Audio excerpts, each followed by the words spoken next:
بسم اللہ الرحمن الرحیم۔ السلام علیکم رحمۃ اللہ وبرکاتہ۔ حضرت ابو ہریرہ رضی اللہ عنہ روایت کرتے ہیں کہ ایک شخص رسول اللہ صلی اللہ علیہ وآلہ وسلم کی خدمت اقدس میں آیا اور عرض کیا، یا رسول اللہ صلی اللہ علیہ وآلہ وسلم، میں نے اپنی بیٹی کا نکاح کر دیا ہے اور اسے اس کے خاوند کے پاس بھیجنا چاہتا ہوں۔ میرے پاس کوئی خوشبو نہیں، آپ صلی اللہ علیہ وآلہ وسلم کچھ عنایت فرمائیں۔ آپ صلی اللہ علیہ وآلہ وسلم نے ارشاد کیا، میرے پاس اس وقت کچھ موجود نہیں، کل صبح ایک چوڑے منہ والی شیشی اور کسی درخت کی لکڑی میرے پاس لے آنا۔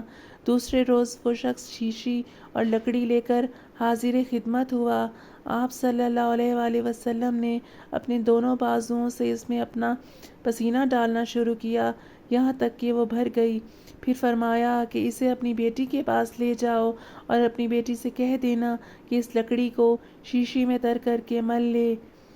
بس جب وہ آپ صلی اللہ علیہ وآلہ وسلم کے پسینہ مبارک کو لگاتی تو تمام اہل مدینہ کو اس کی خوشبو پہنچ جاتی، یہاں تک کہ ان کے گھر کا نام ہی خوشبوؤں والا گھر ہو گیا۔